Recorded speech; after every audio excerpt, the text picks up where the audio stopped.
Hello everybody, this is my as may call me, and welcome back to Higurashi when they cry Tatarigoroshi. Let's just begin. The die of fate had been cast. Reporting to a public agency, which we kept being warned could instead result in something far worse for Satoko if we didn't have the evidence first. Just like that. Had I failed? Had I let my emotions get the better of me that moment? Maybe I should have stayed silent and left everything to Mion, since she's been relatively calm. I remember the punch game where we had to badmouth Curry, and how me saying anything would have made it worse, and Satoko told us to leave talking to her. Maybe it was the same thing here. Oh, that's actually really good. Wow, that was actually a really good callback. Wow, that was actually really good. I was impulsive, so maybe I should have just shut up and looked at the floor. Earlier in the series, there was a scene where Keiichi lost one of the games they play, and as the punishment, he had to badmouth Curry to Chai Sensei, who really loves Curry. Like, she really loves Curry, and yeah, he had to badmouth Curry in front of her, for which, when he went over there, Satoko and Rika joined him, and Satoko did most of the talking since, well, Keiichi would have done something very stupid. So yeah, that's actually a really good callback to, well, this scene now when Keiichi actually speaks. He made it a lot worse, and if Mion spoken, it might have been, well, the situation might have been a little less, bad. It was way too rash. Like, the way he did it was way too rash, and Mion would have done a much better job than Keiichi ever could, because he's very impulsive. But it was too late to limit it. The die I thrown would be coming back to my hands. All I could do was pray for something good to happen. Keiichi-kun, you did everything you could. So, leave it to the teachers now. Okay? Everything I could? If I really gave it everything I had, if I really struggled, I would have dragged Satoko out of her home last night and hid her in some abandoned house. I didn't. So that means I didn't do everything I could. Still think about it, alright? You're being a little too persistent, Keiichi-kun. At this rate, you will collapse. Just leave me alone. I left her with those words and started lazily staring up at the ceiling. I wondered if I really got Chai Sensei to understand. Would the public agency intervene and solve everything within the day? Would they acknowledge the abuse and guarantee her safety? At the lunch break, our afternoon classes were mostly self-study. The teacher came back to the classroom occasionally, but then the phone at the lounge would ring and she'd have a long conversation with the caller. Everyone in class got the feeling they knew what those phone calls were about. Sensei came trotting back from the classroom. I'm really sorry for all the phone calls recently. Let's call it a day. President, please lead the class. Everybody stand up! It looked to me like Sensei had been wearing a dark expression ever since after lunch break. It wasn't really a relieving expression. It wouldn't be. He never since I 100% understood the situation and passively explained it to the other person. At the end, the Child Consultation Center, as a public agency, would be the ones to decide whether to get her to safety. Since they understood that as well as us, and that's why she looks so unreliable right now. Kei-chan, let's go home. I don't think anyone feels like having the club today. Mi-chan, it's no fun if someone's not here. Minna was right. It was no fun for us if someone was missing. The teacher's expression had shown more promise. Then maybe we could have gone home more comfortably. But I couldn't let myself feel relieved. I could be naive and tell myself all I could do is pray, now that the dice have been cast. Just in case they didn't get her to safety and decided to wait to see again. I need to take further measures. We asked the people who could do something official already. Then, there was one more place that was worth asking for help. She might have left it off, or I might be right, and I could be endangering my own life. But I'll try. Oh, Mion, is it okay if I stop by your place today? You got a lot of manga, right? I would have borrowed some of them. Huh? Sure, I guess.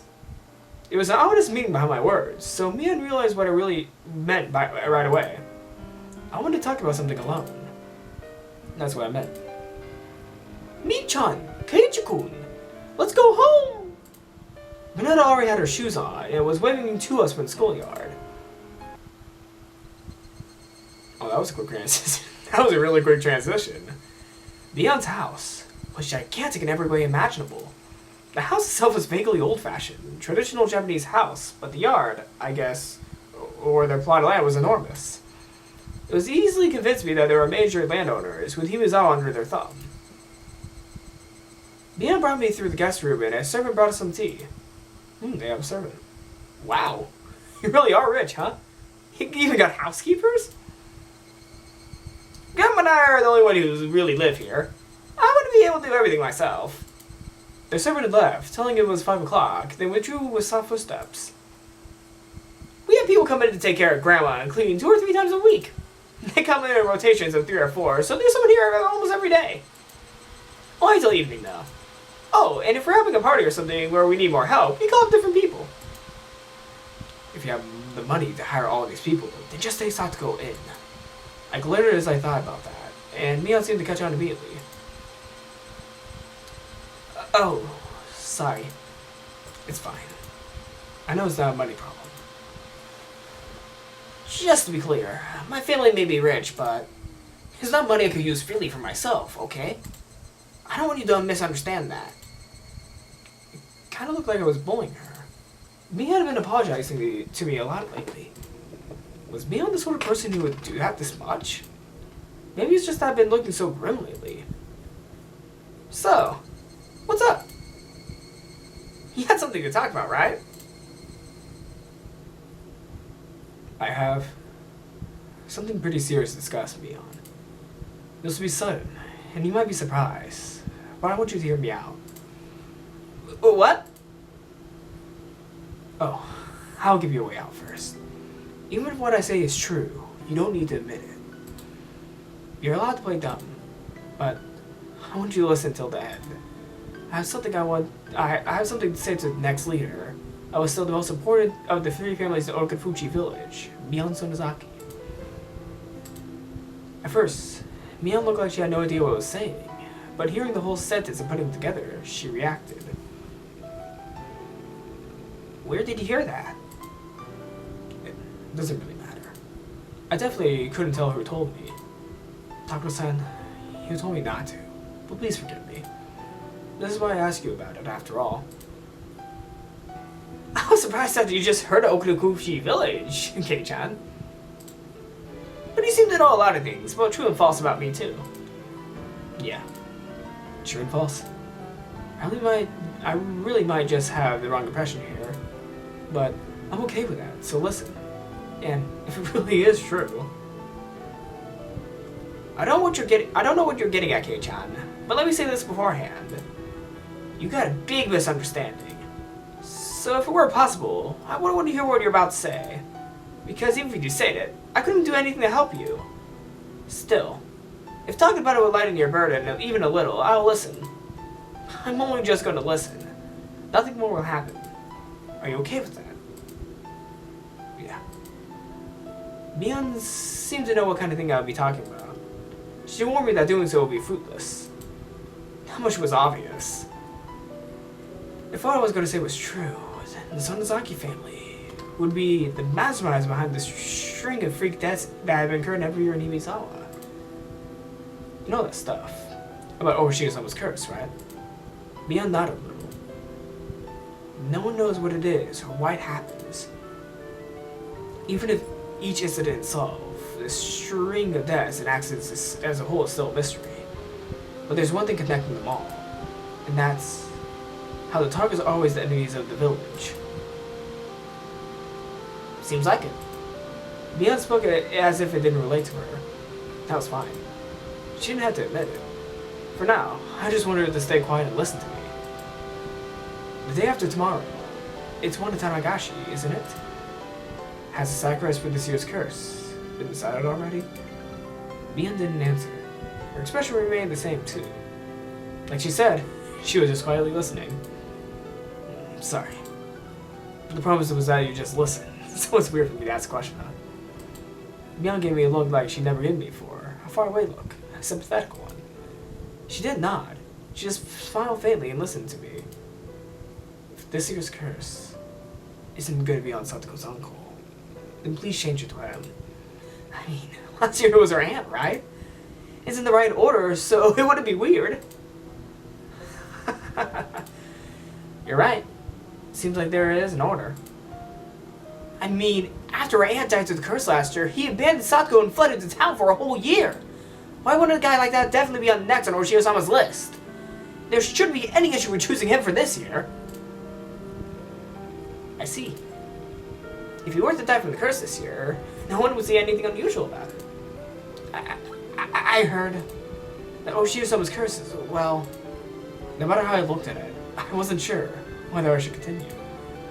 No matter how I tried, the words wouldn't come out. A string of 3,000 Himizawa, also called Uchiyo-sama's curse. You're saying that there is is perpetrated by the village, carried out by the three families of the Sonozaki as the Sonozaki's instructions. Isn't that it? I don't care one bit whether you have anything to do with it. I'm just saying, if you have any way of communicating with whoever decides the targets of the curse, then I just want you to tell them to choose Satoko's uncle. Please!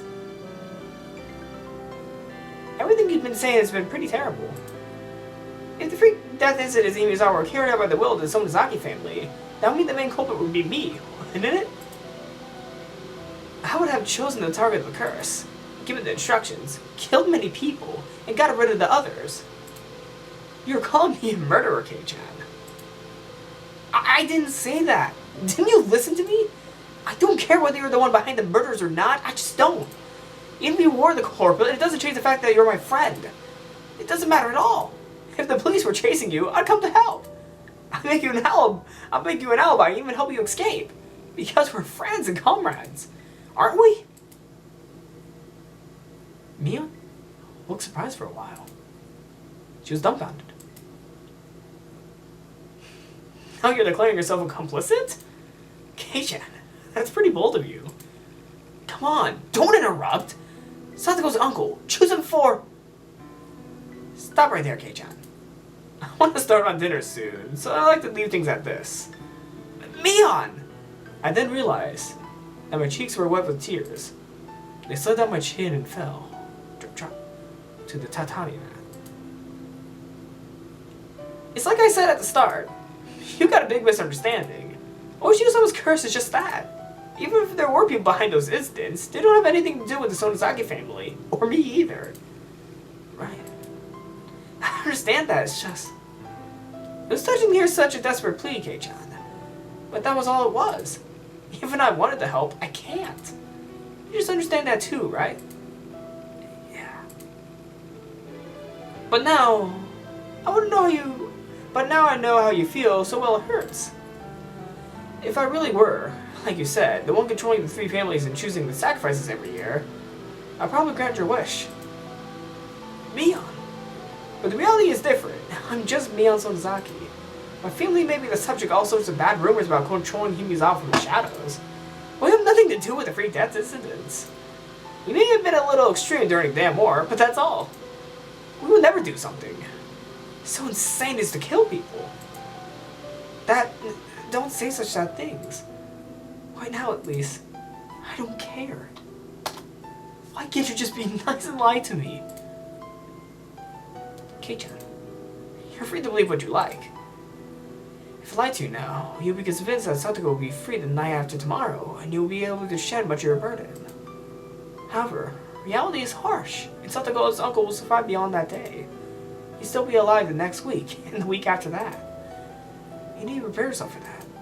I don't want you to come to me every day after Watanagashi and demanding to know why he wasn't killed. Mion stood up slowly and closed the sliding door, as if to keep out the wind that had grown chilly. Was it Mio-san? Did she give you all those ideas? She really likes to misunderstand things about Himizawa. Well, we could let her have her fun. But I don't really want her influencing you, Kei-chan. Jeez. This is why outsiders are no good. Taku-san has nothing to do with it.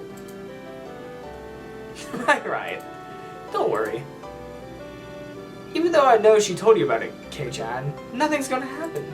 It's not like Mio-san will be chosen for this year's curse.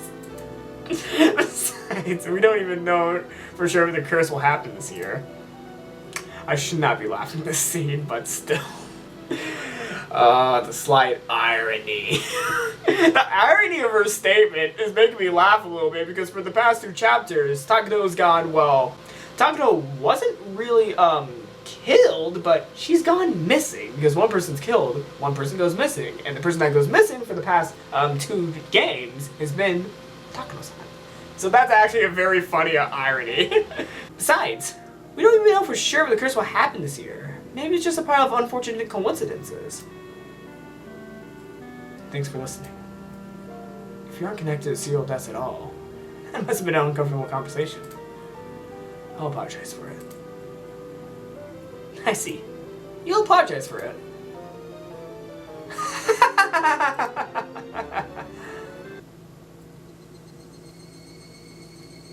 Mion said she didn't have much time, but she still brought me to the gate.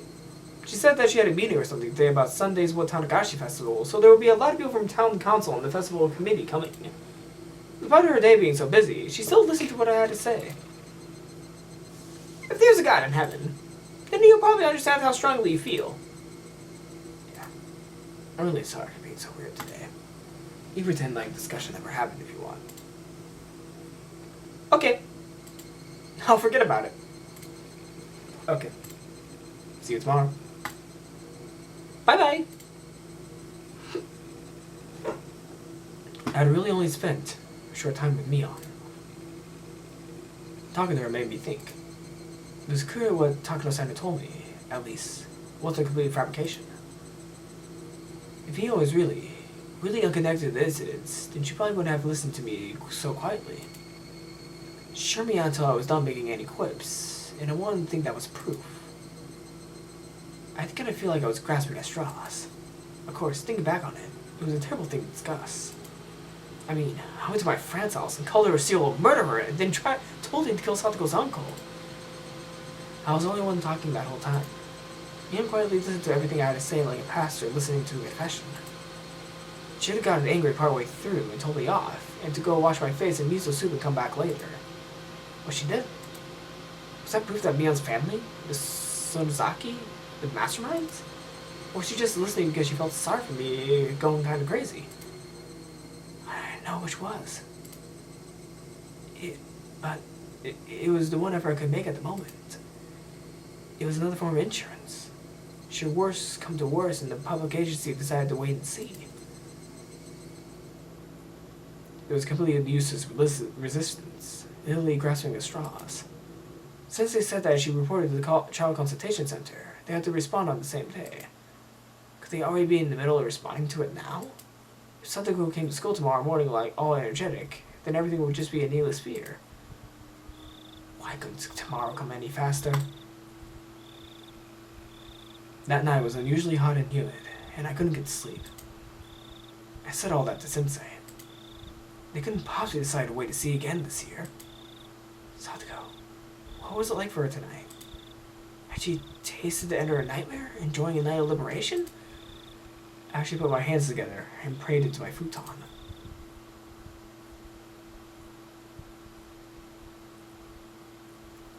Ooh, wow, that got really bright for a second.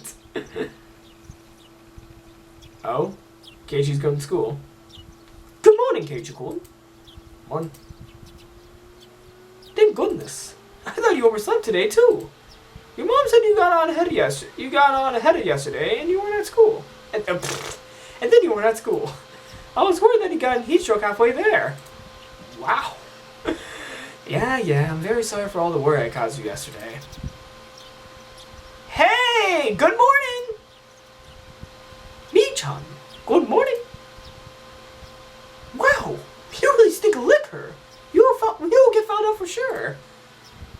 Oh, right. Wasn't there a big business meeting with all the people from the town council yesterday? They only called it that. It was more like a party. We had the festival every year, right?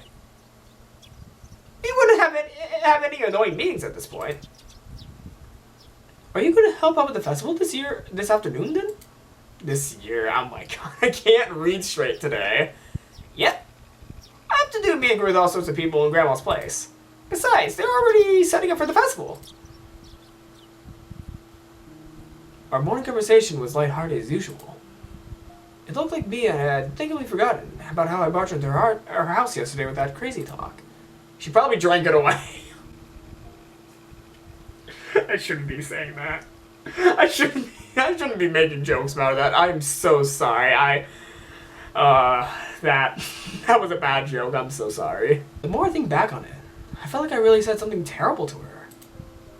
I was really thoughtless. It would have been weird if she yelled at me. But it was highly possible that Takura-san had exaggerated her story. To think that her comrade and friend Mion, the young leader of Zonozaki's, one of the three families was effectively controlling Himizawa, was pulling the strings behind the serial death incidents, was a little unbelievable. But if there was even 1% chance that it was true, then what I said yesterday to Mion might have been a success. Yes, it was no more than 1 in 100. And that little bit of effort might have brought the chances of saving Satoko up by even a tiny bit. At least I made that much effort. After yesterday ended, I was sure I had done everything I possibly could.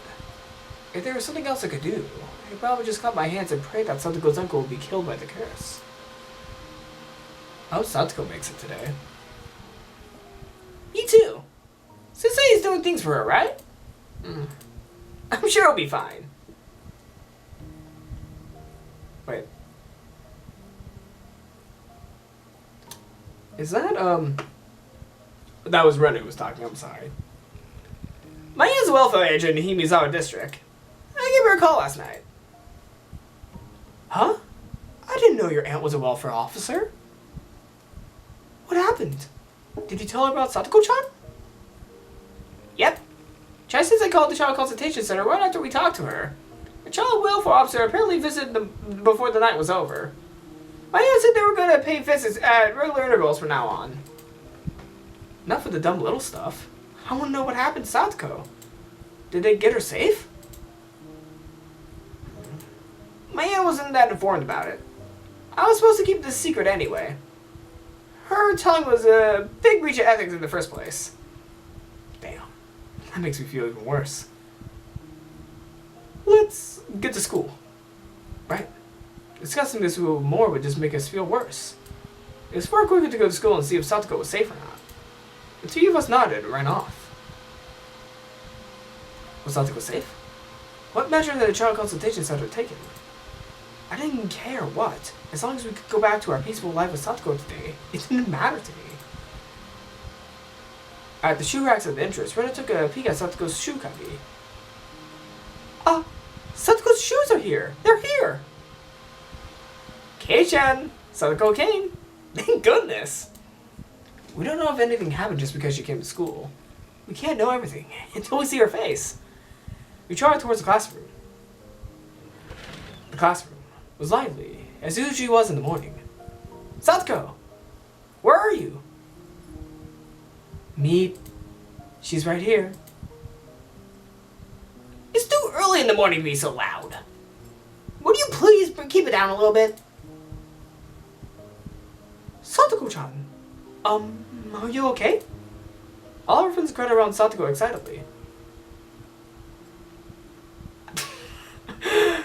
A probation officer came, right? How did it go? Who was it that called them? I swear, it was quite a mess, you know. It was the teacher. You were absent for school so long. Of course she would be worried. She was worried. Satoko said I told you I'm fine under her breath. She was still trying to overcome all the suffering on her own. It was a big bother for both... It was a big bother for both me and my uncle. That person just barged in on us so suddenly. Jeez. Everyone was worried about you, Satoko. Don't say it was a bother. Ah, jeez. Anyway, what happened? Nothing happened. My cold got better, so I came back to school, that's all. I mixed up the Satoko and Keiichi voice order. I'm so sorry.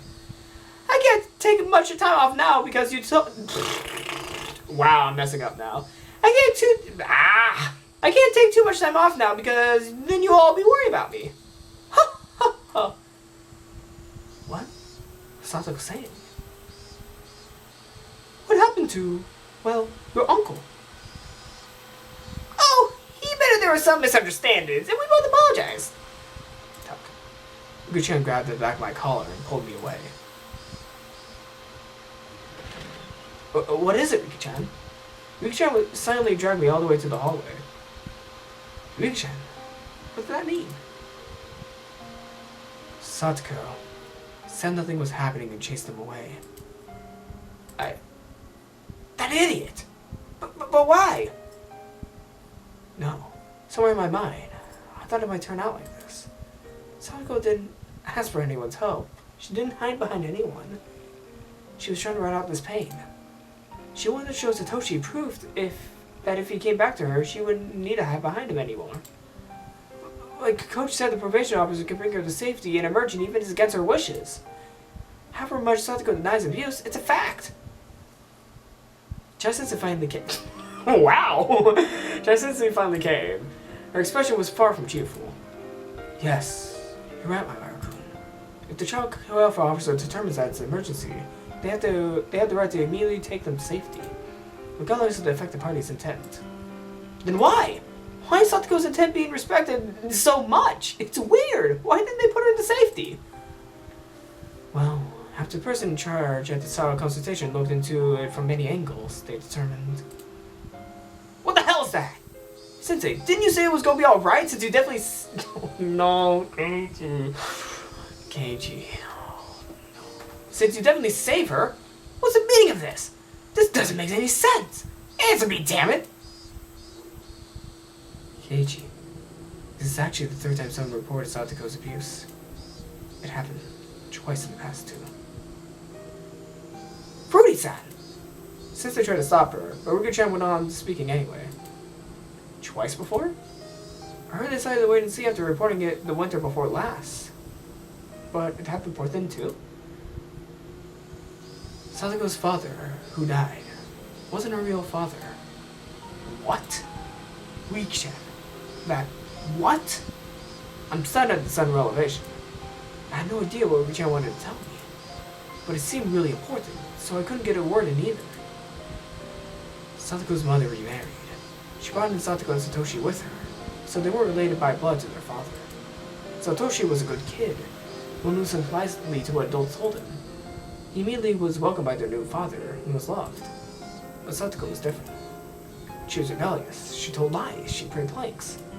Her stepfather didn't like her at all. What? So, what do you mean? Even before she was given to her uncle and his wife, Satoko didn't have a really good relationship with her family. Of course, her stepfather didn't have any malicious intent at the start. At first, he must have worked hard to get his new daughter to accept him. But the young Satoko didn't make any effort at all towards that end. She was distant towards her stepfather, and never opened her heart to him even a little. She just got on his nerves all the time, with seemingly forced lies and pranks. Her father's discipline and punishment was a bit unloving at first, but of course, that too faded away quickly. I don't know because I wasn't Himizo at the time, but I learned on the phone yesterday. What story did you hear, Sensei? That Satoko-chan wanted to trick her parents, especially her stepfather, so she inflicted wounds on herself so she could make up a false story about abuse. And that she sent out an SOS herself. She made up a story about hurting herself? Satoko made a fake phone call and tried to... Wow, I'm mixing up my Rika voice with the Chai Sensei voice. Satoko made a phone call to try to get rid of her father that she hated. The child welfare officer was watched there and heard the story. Her father genuinely apologized for a few times when he gotten too far and agreed to let the child welfare center give him coaching. Related agencies looked into it quite a bit. They determined that Satoko-chan and her stepfather's hearts are not quite being matched up as the cause of the incident. But they found out another problem above that was Satoko-chan. The problem was Satoko. What was it? Satoko's mother. There were a few times where she lived with de facto husbands. There was relationships that didn't result in remarriage. From a young age, Satoko had been forced to call at least 2 or 3 people her father. At some point, Satoko's brains escalated. She would just spill food on purpose, turn over her plate, and even throw it. She would break the windows in the neighborhood, shop with candy. She would put thumbtacks everywhere and set other traps to seriously hurt people. Not in the way she did now, just to get laughs. She was also fond of telling lies that we found out right away, and people got mad at her every time. But she never, ever changed her behavior. Please don't think Satoko-chan was a problem child. Satoko-chan was young. It was an act of self-defense that she had to take against the unknown men her mother had chosen. In regards to Satoko's problematic behavior, child psychology episodes from public institutions indicated her actions were to draw her mother's attention to herself. They acknowledged that she had been a form of harmful emotional trauma and declared that she needed counseling and therapy from professionals. They didn't know whether that therapy had healed the wounds in her heart. Satoko-chan purposely hurt herself and told them that she was being abused by her stepfather in an attempt to chase him out. But, in the end, her stepfather did abuse her, right? No. All the abuse had been made up by Satoko-chan.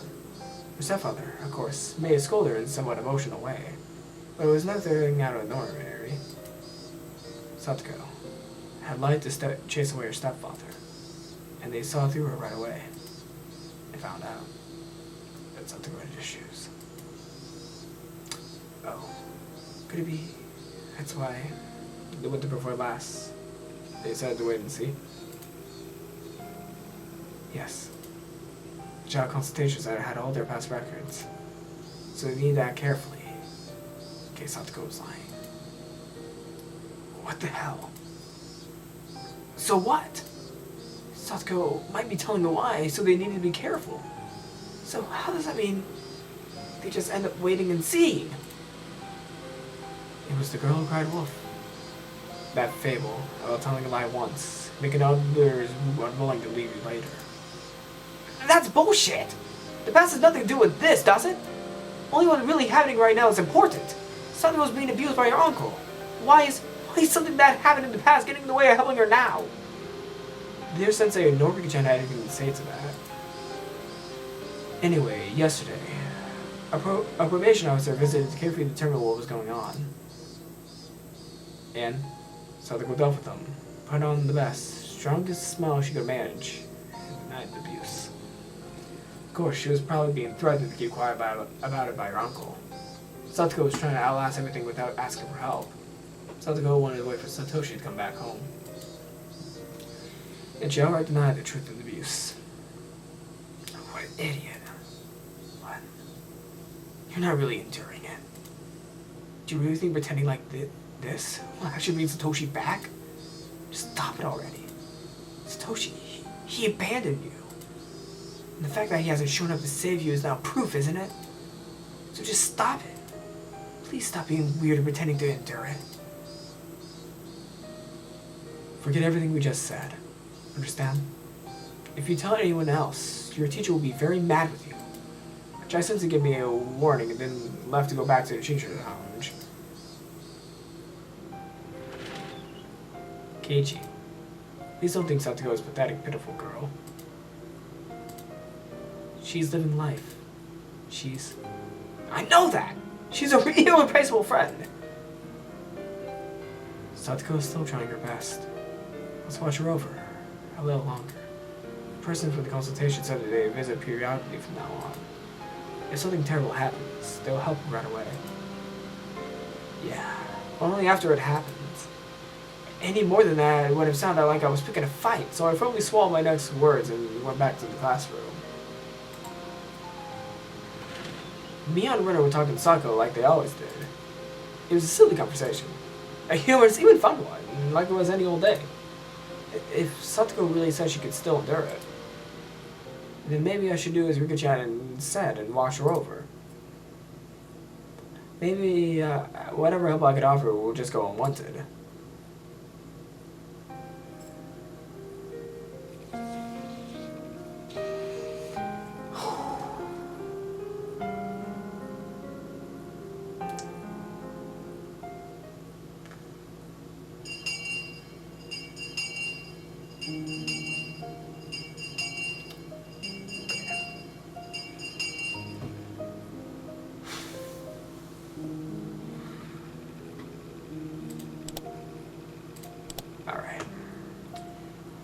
well,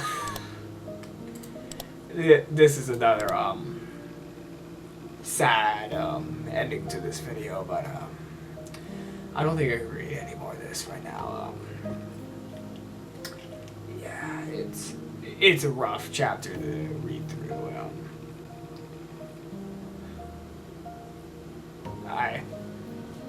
Yeah, like the whole situation with Satoko, like the girl who cried wolf, that makes total sense, because if someone like before that could easily kind of bite them coming back to it, because well, now she's actually being abused, and it's getting harder for the consultation center to understand her, understand what's actually going on, because she lied before, and yeah, they can't really tell if it's actual abuse or not, and it's a tough thing to read about. It is really tough, because this is a heavy topic.